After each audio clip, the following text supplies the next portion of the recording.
ನಮಸ್ಕಾರ ಎಲ್ರಿಗೂ. ಈ ವಿಡಿಯೋದಲ್ಲಿ ನಾನು ಕೆ-ಸೆಟ್ ಎಕ್ಸಾಮ್ನ ಹೇಗೆ ಕ್ಲಿಯರ್ ಮಾಡಿಕೊಂಡೆ ಫಸ್ಟ್ ಅಟೆಂಪ್ಟಲ್ಲಿ ಯಾವುದೇ ರೀತಿಯಾದಂಥ ಕೋಚಿಂಗ್ ಇಲ್ಲದೆ ಅನ್ನೋ ವಿಡಿಯೋನ ಮಾಡ್ತಾಯಿದ್ದೀನಿ. ಹಾಗೆ ಲಾಸ್ಟ್ ವಿಡಿಯೋದಲ್ಲಿ ಕೆ-ಸೆಟ್ ಎಕ್ಸಾಮ್ನ ಹೇಗೆ ಪ್ರಿಪೇರ್ ಆಗಬೇಕು, ಯಾವುದೆಲ್ಲ ಇಂಪಾರ್ಟೆಂಟ್ ಟಿಪ್ಸ್ ಒಂದಷ್ಟನ್ನ ಇನ್ಫಾರ್ಮೇಷನ್ನ ನಾನು ಈಗ ಆಲ್ರೆಡಿ ಲಾಸ್ಟ್ ವಿಡಿಯೋದಲ್ಲಿ ನಾನು ಶೇರ್ ಮಾಡ್ಕೊಂಡಿದ್ದೀನಿ. ಇನ್ನೂ ನೋಡಿಲ್ಲ ಅಂದರೆ ಒಂದು ಸತಿ ನೋಡಿ. ಹಾಗೆ ನಾನು ಯಾವ ರೀತಿಯಾಗಿ ಎಕ್ಸಾಮ್ಗೆ ಪ್ರಿಪೇರ್ ಆದೆ ಅನ್ನೋ ವಿಡಿಯೋನ ಈ ವಿಡಿಯೋದಲ್ಲಿ ಹೇಳ್ತೀನಿ. ಫಸ್ಟು ಮೇನು ನೀವೇನಾದರೂ ಒಂದು ಕೆ-ಸೆಟ್ ಎಕ್ಸಾಮ್ ಅಥವಾ ಯಾವುದೇ ಒಂದು ಎಕ್ಸಾಮ್ ಪ್ರಿಪೇರ್ ಆಗ್ತಿದ್ದೀರ ಅಂದರೂ ಫಸ್ಟು ಮೇನ್ ಬೇಕಾಗೋದೇ syllabus, previous year question papers, ಹಾಗೆ ನಿಮ್ಮ ಓನ್ ನೋಟ್ಸು ಇಂಪಾರ್ಟೆಂಟ್ ಆಗುತ್ತೆ. ಹಾಗೆ ರೆಫರೆನ್ಸ್ ಬುಕ್ಕು. ಇಲ್ಲೇನು ನೋಡ್ತಿದ್ದೀರಲ್ವ, ನೀವು ಯಾವುದೇ ಒಂದು ಎಕ್ಸಾಮ್ ಪ್ರಿಪೇರ್ ಆಗ್ತಿದ್ದೀರಾ ಅಂದರೆ ಫಸ್ಟು ಒಂದು ಪ್ರಿಂಟೌಟ್ ಅಥವಾ ಒಂದು ನೋಟ್ಬುಕ್ಕಲ್ಲಿ ನೀವೇನು ಮಾಡಬೇಕಾಗುತ್ತೆ, ಇಡೀ ಸಿಲೆಬಸ್ನ ಬರೀಬೇಕಾಗತ್ತೆ. ಯಾಕೆ ಸಿಲೆಬಸ್ ಇಂಪಾರ್ಟೆಂಟ್ ಅಂತಂದರೆ ನಿಮಗೆ ಗೊತ್ತಿರಬೇಕು ಯಾವುದೆಲ್ಲ ಟಾಪಿಕ್ಸ್ ಮೇಲೆ ಕ್ವೆಶನ್ಸ್ ಕೇಳ್ತಾರೆ ಅಥವಾ ಏನೆಲ್ಲ ಟಾಪಿಕ್ಸ್ ಇದೆ, ಆ ಒಂದು ಯೂನಿಟಲ್ಲಿ ಬರುವಂಥ ಎಲ್ಲ ಟಾಪಿಕ್ಸ್ ಬಗ್ಗೆ ನಿಮಗೆ ಗೊತ್ತಾಗಬೇಕಂತಂದರೆ ಸಿಲೆಬಸ್ ಇಂಪಾರ್ಟೆಂಟು. ಅದು ಒಂಥರ ಗೈಡೆನ್ಸ್ ಥರ ಅಂತಲೇ ಹೇಳ್ಬೋದು. ನಾನು ಯಾವುದೋ ಒಂದು ಎಕ್ಸಾಮ್ ಆಗಲಿ ಫಸ್ಟು ಏನು ಮಾಡ್ತೀನಿ ನೋಡಿ, ಫಸ್ಟು ಏನು ಮಾಡಿದ್ದೆ ಅಂದರೆ ಸಿಲೆಬಸ್ ಕಾಪಿನ ಪ್ರಿಂಟೌಟ್ ತೊಗೊಂಡಿದ್ದೆ. ಕೆ-ಸೆಟ್ ಮತ್ತು ನೆಟ್ ಎಕ್ಸಾಮ್ದು ಎರಡೂ ಸಿಲೆಬಸ್ ಸೇಮ್ ಇರೋದ್ರಿಂದ ನಾನು ನೆಟ್ ಎಕ್ಸಾಮ್ದು ಏನು ಮಾಡಿದ್ದೆ, ಸಿಲೆಬಸ್ ಕಾಪಿನ ಪ್ರಿಂಟೌಟ್ ತೊಗೊಂಡಿದ್ದೆ. ನೆಕ್ಸ್ಟ್ ಬರೋದೇ question papers. Previous year question papers ಯಾಕೆ ತುಂಬಾ ಇಂಪಾರ್ಟೆಂಟ್ ಆಗುತ್ತೆ ಅಂತಂದರೆ ನಿಮಗೆ ಒಂದಷ್ಟು ಒಂದು ಐಡಿಯಾ ಸಿಗುತ್ತೆ, ಯಾವ ರೀತಿಯಾಗಿ ಕ್ವೆಶನ್ಸ್ ಫ್ರೇಮ್ ಮಾಡ್ತಾರೆ, ನಾವು ಯಾವ ರೀತಿಯಾಗಿ ಪ್ರಿಪೇರ್ ಆಗಿದ್ದೀವಿ, ಸೊ ಇನ್ನು ಯಾವ ಲೆವೆಲಲ್ಲಿ ಅಪ್ಲಿಕೇಶನ್ ಲೆವೆಲಲ್ಲಿ ಕೇಳ್ತಾರೆ ಅಂದರೆ ಯಾವ ರೀತಿಯಾಗಿ ಕೇಳಬಹುದು, ಈಗ ಆಲ್ರೆಡಿ ಪ್ರೀವಿಯಸ್ ಇಯರಲ್ಲಿ ಯಾವ ರೀತಿ ಎಲ್ಲ ಕ್ವೆಶನ್ಸ್ ಕೇಳಿದ್ದಾರೆ, ನೆಕ್ಸ್ಟ್ ಯಾವ ರೀತಿ ಕೇಳ್ಬೋದು ಅಂತ ಒಂದು ಪ್ರಿಡಿಕ್ಟ್ ಮಾಡೋದಕ್ಕೆ ಏನಾಗುತ್ತೆ, ಈಸಿ ಆಗುತ್ತೆ. ಅದಕ್ಕೆ ತುಂಬಾ ಇಂಪಾರ್ಟೆಂಟ್ ಆಗುತ್ತೆ ಪ್ರೀವಿಯಸ್ ಇಯರ್ ಕ್ವೆಶನ್ ಪೇಪರ್ಸು.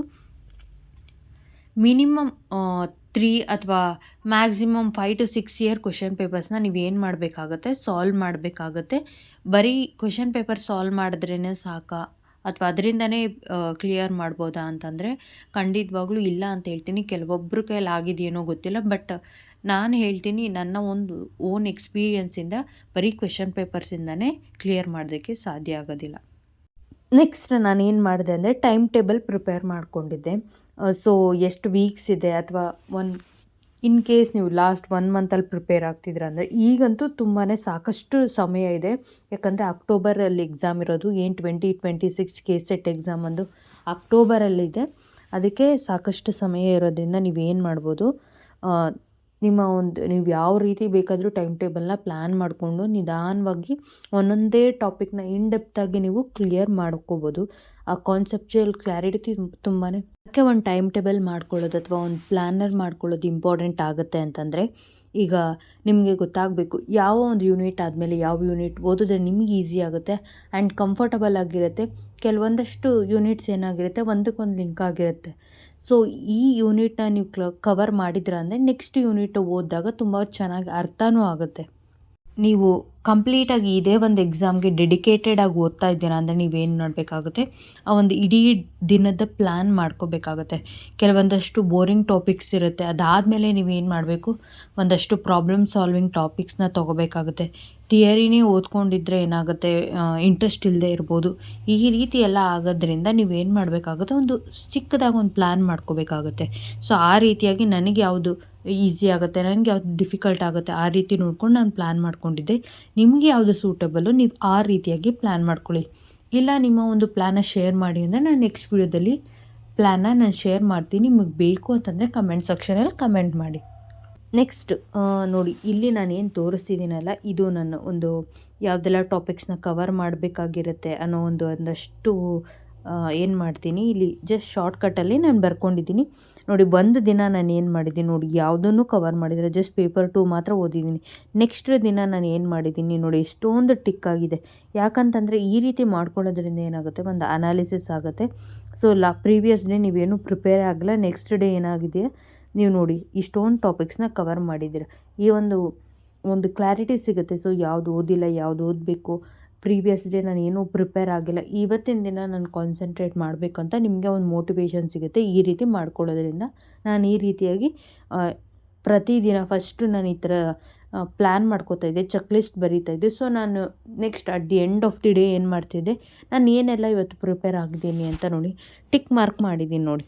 ಈ ರೀತಿ ಮಾಡ್ಕೊಳ್ಳೇಬೇಕು ಅಂತ ಏನಿಲ್ಲ, ಜಸ್ಟ್ ನನ್ನ ಒಂದು ರೆಫರೆನ್ಸಿಗೆ ನನಗಿದು ಸೂಟಬಲ್ ಅಂತ ಅನ್ನಿಸ್ತು, ಅದಕ್ಕೆ ನಾನು ಮಾಡ್ಕೊಂಡಿದ್ದೀನಿ.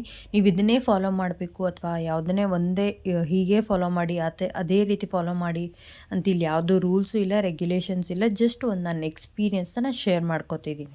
ಸೊ ಪ್ರಾಪರಾಗಿ ಪ್ಲ್ಯಾನ್ ಮಾಡ್ಕೊಳ್ಳೋದ್ರಿಂದ ನಿಮಗೂ ಒಂದು ಐಡಿಯಾ ಸಿಗುತ್ತೆ ಆ್ಯಂಡ್ ಬೇಗ ನೀವು ನಿಮ್ಮ ಸಿಲೆಬಸ್ನ ಕವರ್ ಮಾಡ್ತೀರಾ ಆ್ಯಂಡ್ ನಿಮಗೆ ಸಾಕಷ್ಟು ಟೈಮ್ ಏನಾಗುತ್ತೆ ರಿವಿಷನ್ಗೋಸ್ಕರ ಸಿಗುತ್ತೆ. ಅದಕ್ಕೆ ನೀವು ಏನು ಮಾಡಿ ಅಂತಂದರೆ ಪ್ರಾಪರಾಗಿ ಪ್ಲ್ಯಾನ್ ಮಾಡ್ಕೊಂಡು ಓದೋದಕ್ಕೆ ಸ್ಟಾರ್ಟ್ ಮಾಡಿ. ನೆಕ್ಸ್ಟ್ ಬರೋದೇ ಒಂದು ನೋಟ್ಸ್ ಪ್ರಿಪ್ರೇಷನ್.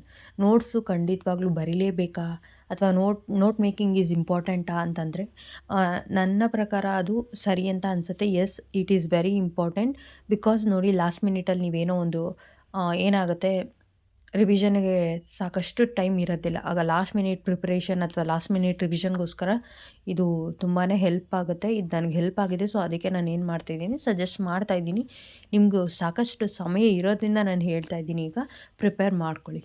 ಇಲ್ಲಿ ನೋಡಿ, ಮ್ಯಾನೇಜ್ಮೆಂಟ್ ರೋಲ್ ಒಂದು ಎಕ್ಸಾಂಪಲ್ ಹೇಳ್ತಾ ಇದ್ದೀನಿ ನೋಡಿ. ಇಲ್ಲಿ ಜಸ್ಟ್ ಅಲ್ಲಿ ಒಂದು ಮಿನ್ಸ್ಬರ್ಗ್ ಅಂತ ಬರ್ತಿದ್ದೀನಿ. ಸೊ ಯಾರು ಫೌಂಡರು ಮಿನ್ಸ್ಬರ್ಗು. ಸೊ ಅದರಲ್ಲಿ 3 ಟೈಪ್ಸ್ ಇದೆ. 3 ಟೈಪ್ಸಲ್ಲಿ ಅದರಲ್ಲೂ ಇನ್ಡೆಪ್ತಾಗಿ ಟೈಪ್ಸ್ ಇರೋದ್ರಿಂದ ಸೊ ಎಲ್ಲದನ್ನೂ ನೆನ್ಪಿಟ್ಕೊಳ್ಳೋದಕ್ಕೆ ಸಾಧ್ಯ ಇಲ್ಲ. ಜಸ್ಟ್ 1 ಲೈನ್, 1 ಲೆಟರ್ ಅಥವಾ 1 ಸೆಂಟೆನ್ಸಲ್ಲಿ ನೀವೇನು ಮಾಡಿರ್ತೀರ, ನೀವು ಬರ್ಕೊಂಡಿರ್ತೀರ. ಅದೇ ನೀವು ರೆಫರೆನ್ಸ್ ಬುಕ್ನ ನೀವು ಫಾಲೋ ಮಾಡ್ತಿದ್ದೀರಾ ಅಂದರೆ ಒಂದು 5 to 7 ಲೈನ್ಸ್ ಅಥವಾ ಅದ್ರ ಎಕ್ಸ್ಪ್ಲನೇಷನ್ ತುಂಬ ದೊಡ್ಡದಾಗಿ ಕೊಟ್ಟಿರ್ತಾರೆ. ಲಾಸ್ಟ್ ಮಿನಿಟಲ್ಲಿ ಅಷ್ಟು ಓದೋದಕ್ಕೆ ನಿಮ್ಗೇನಿರಲ್ಲ, ಟೈಮ್ ಇರಲ್ಲ. ಅವಾಗ ನೀವೇನು ಮಾಡ್ಬೋದು, ಜಸ್ಟ್ ನೀವು ಬರ್ಕೊಂಡಿರೋ ನೋಟ್ಸಲ್ಲಿ ಜಸ್ಟ್ 1 ಲೈನ್ ಓದಿದ್ರೆ ಸಾಕು. ಅವಾಗ ಏನಾಗುತ್ತೆ, ಈಸಿಯಾಗಿ ರೀಕಾಲ್ ಆಗುತ್ತೆ. ನನ್ನ ಸಜೆಷನು, ನೀವು ಬೆಟರ್ ನಿಮ್ಮ ಒಂದು ನೋಟ್ಸ್ನ ಪ್ರಿಪೇರ್ ಮಾಡ್ಕೊಳ್ಳಿ ನೀವೇ ಓನಾಗಿ. ಆ್ಯಂಡ್ ಇನ್ನೊಂದು ಏನಂತ ಅಂದರೆ, ನೀವೊಂದು ಸಪ್ರೇಟ್ ಬುಕ್ನ ಇದಕ್ಕೋಸ್ಕರ ನೋಟ್ಸ್ಗೋಸ್ಕರ ಅಂತಲೇ ಇಟ್ಬಿಡಿ. ಪೇಪರ್ 1ಗೆ ಸಪ್ರೇಟ್ ನೋಡಿ. ಇದು ಪೇಪರ್ 1 ಕಮ್ಯುನಿಕೇಷನ್ ಚಾಪ್ಟರು ಸಪ್ರೇಟಾಗಿದೆ. ಸೊ ನೀವು ಬರೆದಾಗ ನಿಮ್ಮ ಒಂದು ಲಾಂಗ್ ಟೈಮ್ ಮೆಮೊರಿಗೂ ಯೂಸ್ ಆಗುತ್ತೆ ಆ್ಯಂಡ್ ನಿಮ್ಮ ಒಂದು ರೆಫರೆನ್ಸ್ಗೂ ಆಗುತ್ತೆ. ಅದಕ್ಕೋಸ್ಕರ ನಾನು ಹೇಳ್ತಿರೋದು, ನೋಟ್ಸ್ ಮಾಡ್ಕೊಳ್ಳಿ. ಇನ್ ಕೇಸ್ ನಮ್ಮ ಕೈಯಲ್ಲಿ ನೋಟ್ಸೇ ಮಾಡ್ಕೊಳ್ಳೋಕ್ಕಾಗಲ್ಲ, ನಮ್ಗೆ ಇಷ್ಟನೇ ಇಲ್ಲ ಅಂತಂದರೆ ಜಸ್ಟ್ ನೀವು ಯಾವುದೆಲ್ಲ ಟಾಪಿಕ್ಸ್ನ ಕವರ್ ಮಾಡ್ತೀರಾ ಆ ಟಾಪಿಕ್ಸ್ ಹೆಡ್ಡಿಂಗ್ಸ್ ಜಸ್ಟ್ ಒಂದು ಟೈಪ್ಸ್ನ ಅಟ್ಲೀಸ್ಟ್ ಬರ್ಕೊಳ್ಳೋದಕ್ಕೆ ಟ್ರೈ ಮಾಡಿ. ಸೊ ದಟ್ ನಿಮಗೂ ಗೊತ್ತಾಗುತ್ತೆ ನಾನು ಯಾವುದೆಲ್ಲ ಟಾಪಿಕ್ಸ್ ಆಲ್ರೆಡಿ ಕವರ್ ಮಾಡಿದ್ದೀನಿ, ಇನ್ನೂ ಯಾವುದೆಲ್ಲ ಟಾಪಿಕ್ಸು ನಾನು ಓದಬೇಕಾಗಿದೆ. ಸೊ ಇಂಪಾರ್ಟೆಂಟು ಯಾವುದೆಲ್ಲ ಲೀಸ್ಟ್ ಇಂಪಾರ್ಟೆಂಟ್ ಅಂತಲೂ ಗೊತ್ತಾಗುತ್ತೆ. ಈ ರೀತಿ ನೀವು ನೋಟ್ ಮೇಕಿಂಗ್ ಮಾಡ್ಕೊಳ್ಳೋದ್ರಿಂದ. ನೆಕ್ಸ್ಟ್, ನೀವು ಒಂದು ಸತಿ ನೀವು ಈ ನೋಟ್ಸ್ನ ಪ್ರಿಪೇರ್ ಮಾಡಿ ಆದಮೇಲೆ ನೀವೇನು ಮಾಡಬೇಕಾಗುತ್ತೆ, ಒಂದು ಯೂನಿಟ್ನ ಕವರ್ ಆದಮೇಲೆ, ಈಗ ನೀವು ಯಾವುದಾದ್ರೂ ಒಂದು ರೆಫರೆನ್ಸ್ ಬುಕ್ನ ನೀವು ಪರ್ಚೇಸ್ ಮಾಡಿದ್ದೀರಾ ಅಂದರೆ ಒಂದು ಯೂನಿಟ್ ಆದಮೇಲೆ at the end of the unit ಏನಾಗಿರುತ್ತೆ, ಒಂದಷ್ಟು ಕ್ವೆಶನ್ಸ್ನ ಫ್ರೇಮ್ ಮಾಡಿರ್ತಾರೆ. ಅದಲ್ಲದೆ ಇನ್ನೊಂದು ಏನಂತಂದರೆ, ಪ್ರೀವಿಯಸ್ ಇಯರ್ ಕ್ವೆಶನ್ ಪೇಪರ್ಸಲ್ಲಿ ಯಾವುದೆಲ್ಲ ಆ ಟಾಪಿಕ್ ಮೇಲೆ, ಆ ಒಂದು ಯೂನಿಟ್ ಮೇಲೆ ರಿಪೀಟೆಡ್ ಕ್ವೆಶನ್ಸ್ ಕೇಳಿದ್ದಾರೆ ಅದನ್ನೆಲ್ಲದನ್ನು ಲಿಸ್ಟ್ ಮಾಡಿರ್ತಾರೆ. ಒಂದು ಯೂನಿಟ್ ಆದಮೇಲೆ ನೀವೇನು ಮಾಡಬೇಕಾಗುತ್ತೆ, ಒಂದು ಟೆಸ್ಟ್ ತೊಗೋಬೇಕಾಗುತ್ತೆ. ಒಂದು ಮಾಕ್ ಟೆಸ್ಟ್ ಥರ ತೊಗೊಂಡಾಗ ನಿಮಗೆ ಗೊತ್ತಾಗುತ್ತೆ. ಸೊ ನೀವು ಎಷ್ಟರ ಮಟ್ಟಿಗೆ ಆ ಒಂದು ಯೂನಿಟಲ್ಲಿ ಓದಿದ್ದೀರಾ ಆ್ಯಂಡ್ ಎಷ್ಟು ಚೆನ್ನಾಗಿ ನೆನಪು ಇದೆ ಆ್ಯಂಡ್ ಆ ಒಂದು ಯೂನಿಟ್ ಎಷ್ಟು ಚೆನ್ನಾಗಿ ಕ್ಲಾರಿಟಿಯಾಗಿ ನಿಮ್ಗೆ ಅರ್ಥ ಆಗಿದೆ, ಇನ್ನು ಯಾವುದೆಲ್ಲ ಟಾಪಿಕ್ಸ್ನ ಕವರ್ ಮಾಡಬೇಕು ಆ್ಯಂಡ್ ಇನ್ನೂ ಎಷ್ಟು ಡೆಪ್ತಾಗಿ ಓದಬೇಕು ಅನ್ನೋ ಒಂದು ಕಾನ್ಫಿಡೆನ್ಸು, ಆ ಒಂದು ಎಷ್ಟು ಕ್ವೆಶನ್ಸ್ನ ನೀವು ಸಾಲ್ವ್ ಮಾಡ್ತೀರಾ ಅಲ್ವಾ. ಒಂದು 50 to 20 ಕ್ವೆಶನ್ಸ್ ಇರುತ್ತೆ. ಇಟ್ ಡಿಪೆಂಡ್ಸ್ ಆನ್ ಯಾವ ಯೂನಿಟ್. ನೀವು ಟೆಸ್ಟ್ ತೊಗೊಂಡಾದ್ಮೇಲೆ ಏನು ಮಾಡಬೇಕಾಗುತ್ತೆ, ಅನಾಲಿಸಿಸ್ ಮಾಡಬೇಕಾಗುತ್ತೆ. ನಾನು ಯಾವುದೆಲ್ಲ ಟಾಪಿಕ್ ಮೇಲೆ ನಾನು ಕ್ವೆಶನ್ಸ್ನ ರಾಂಗ್ ಮಾಡಿದ್ದೀನಿ, ಸೊ ಆ ಟಾಪಿಕ್ ಮೇಲೆ ಇನ್ನಷ್ಟು ನೀವು ವರ್ಕ್ ಮಾಡಬೇಕಾಗುತ್ತೆ. ಜಸ್ಟ್ ನೋಟ್ ಡೌನ್ ಮಾಡ್ಕೊಳ್ಳಿ ಯಾವುದೆಲ್ಲ ಟಾಪಿಕ್ಸ್ನ ನೀವು ಮಿಸ್ಟೇಕ್ ಮಾಡಿದ್ದೀರಾ ಅಂತ. ಸಿಲೆಬಸ್ ಕಾಪಿಯಲ್ಲೇ ಅಥವಾ ಎಲ್ಲಾದರೂ ಒಂದು ಕಡೆ ನೋಟ್ ಡೌನ್ ಮಾಡ್ಕೊಳ್ಳಿ ಯಾವುದೆಲ್ಲ ಟಾಪಿಕ್ಸ್ ಮೇಲೆ ನೀವು ಇನ್ನೂ ವರ್ಕ್ ಮಾಡಬೇಕು ಅಂತ. ಇದಿಷ್ಟು ನಾನು ಮಾಡಿದಂಥ ಒಂದಷ್ಟು ಫಾಲೋ. ನೆಕ್ಸ್ಟ್, ಕ್ವೆಶನ್ ಪೇಪರ್ಸ್ನ ಯಾವಾಗ ಓದಬೇಕು, ನೀವು ಒನ್ಸ್ ಕಂಪ್ಲೀಟ್ ಮಾಡಿದ್ದೀರಾ ಅಂದಾಗ, ಸಿಲೆಬಸ್ ಕಂಪ್ಲೀಟ್ ಮಾಡಾದಮೇಲೆ ಕ್ವೆಶನ್ ಪೇಪರ್ಸ್ನ ಸಾಲ್ವ್ ಮಾಡೋದು ಬೆಟರ್ ಅಂತ ನನಗನ್ಸುತ್ತೆ. ಇಲ್ಲ ಅಂತಂದರೆ ನೀವು ಯೂನಿಟ್ ವೈಸ್ ಯಾವುದೆಲ್ಲ ಯೂನಿಟ್ ಇರುತ್ತಲ್ಲ ಆ ಯೂನಿಟ್ ವೈಸು ಸಹ ನೀವು ಕ್ವೆಶನ್ ಪೇಪರ್ಸ್ನ ಸಾಲ್ವ್ ಮಾಡ್ಬೋದು. ಸಾಲ್ವ್ ಮಾಡಿ ಒಂದು ಕಡೆ ನೀವು ನೋಟ್ ಡೌನ್ ಮಾಡ್ಕೋಬೋದು. ನಾನು ಏನು ಮಾಡಿದೆ ಅಂತಂದರೆ, ಯಾವುದೆಲ್ಲ ಒಂದಷ್ಟು ಯೂನಿಟ್ಸ್ದು ಕ್ವೆಶನ್ ಪೇಪರ್ಸ್ನ ಸಾಲ್ವ್ ಮಾಡಿದಾಗ ನೋಟ್ ಡೌನ್ ಮಾಡ್ಕೊಂಡಿದ್ದೆ. ಅದು ಸಪ್ರೇಟಾಗಿ ನೋಟ್ಸ್ನ ನಾನು ಮಾಡ್ಕೊಂಡಿದ್ದೆ.